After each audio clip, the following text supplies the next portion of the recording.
It's so important. You must know where God is. Our knowledge of where God is will open the door for us to go in. Can you say an amen to that? That is why you must have entry points. You must know where the Lord is present. Don't simply go to a church that you think, wow, big, so much of ministry, God is there. No, God might not be there. I'm not saying God is not there. God might not be there. Determination will allow us not to fail. That means if you are determined, you will force the hand of God to do what He has promised to do for you. Can you say an amen to that? That is why I said don't give excuses. Don't ever, ever give excuses to God. If I ask Joel today, Joel, this is what God has put in my spirit for you. Can you come and do this? Don't give excuses. You can give me excuses. Let me tell you this. But remember this. You're not telling it to me. You're telling it to God. The four men could have told their friend, hey, John. I don't know why I like the name John anyway. It's not in the Bible. It's in my Bible. Hey, John, look lah. Terrible crowd. You don't mind, huh? We'll take you back. I mean, that's the normal reaction. But they went to John and said, John, don't worry. By hook and by the grace of God, not by crook. Oh, I know you all were waiting by hook or by crook. Christians are not crooks. Can you say an amen to that? By hook or by the grace of God, we will get you in, John. Don't worry.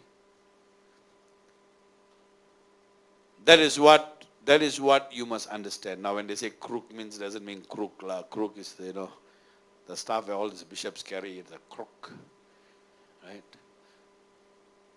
So nothing stopped them. Don't give excuses. Everybody say, don't give excuses.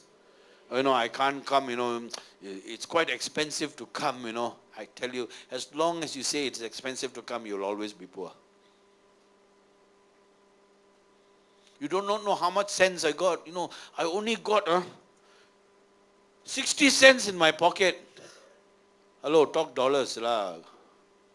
God is a God of dollars, not the cents. Can you say an amen to that?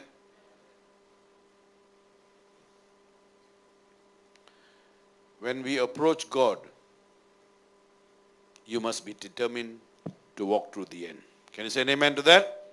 So the greatest barrier, now I come to the barrier that we face. And that is why we don't get our needs met by God. That is why we are not blessed. The greatest problem, the biggest limitation is the limitation of the mind. Everybody turn to Romans chapter 12 verse 1, famous verse, very, very famous verse. Oh wow, wonderful verse. So many of us know this verse and we preach this verse and we read this verse, but we don't live it out.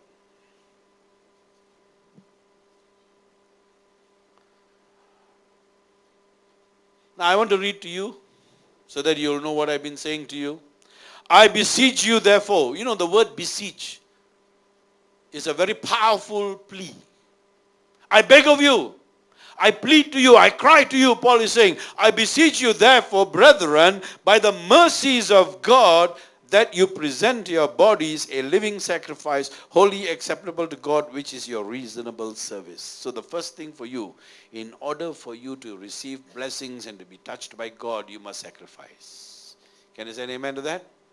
No sacrifice, no release of fire.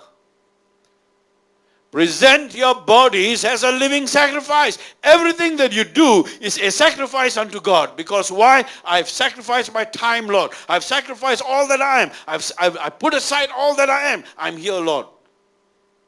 When you do that, then there's another thing that you must do. Now read the next verse. It says, and do not be conformed to this world. If the world tells you cannot, God says. If the world says it's impossible, God says. If the world says God will not forgive you, God says. So whatever the world says is direct opposite of what God is saying. So the other day somebody came and said, Pastor, we must be independent. I said, that's your biggest mistake. God did not create men to be independent. God created men to be dependent. Can you say an amen to that? Not only to be dependent upon Him, but to be dependent upon, co-independent upon one another. That's why He gave all husbands a wife. It's called a helpmate. You need her as much as she needs you. Can you say an amen to that? Oh, take out this new thinking. God, I must be independent. Independence is not from God. Can you say an amen to that? My help, Paul said, where shall my help come from? My help shall come from the God who made the heavens. Was Paul dependent? Yes. Upon whom? Upon God. Can you say an amen to that? And he was codependent with the churches around him. So there's no such thing as independence. The country can have independence and still be prisoner. So many countries are independent, yet they're still prisoners of the system.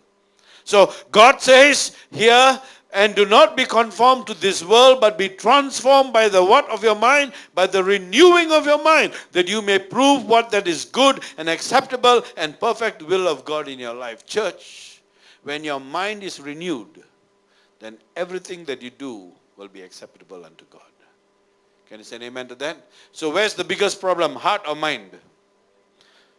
Where's the biggest problem? It's your mind. If you approach God as a weakling, you will always be weak. If you approach God as poor, you will never become rich. If you approach God as sinful, you will never live a righteous life. If you approach God as useless, you can never be used. Can you say an amen to that? That is why you must change your mindset when you approach God. Change it. Losers will always think this way. I cannot do it. I'm not good enough. I'm shy. I don't have the necessary talent. I'm not worthy. I committed so many sins and God remembers all my sins. He won't. All these are lies by the devil. Don't give God excuses, because there's no excuse on earth that God doesn't have the answer in heaven. Can you say amen to that? So don't give God excuses, church. Pastor, you do not know how difficult. I do not know. But God knows how possible it is for you. Can you say an amen to that?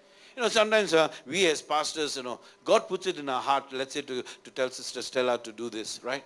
Or Audrey or John or Evelyn or Eddie to do something, right? God puts it in our spirits, right? So when God does that, your reaction would be, when do you want me to do it?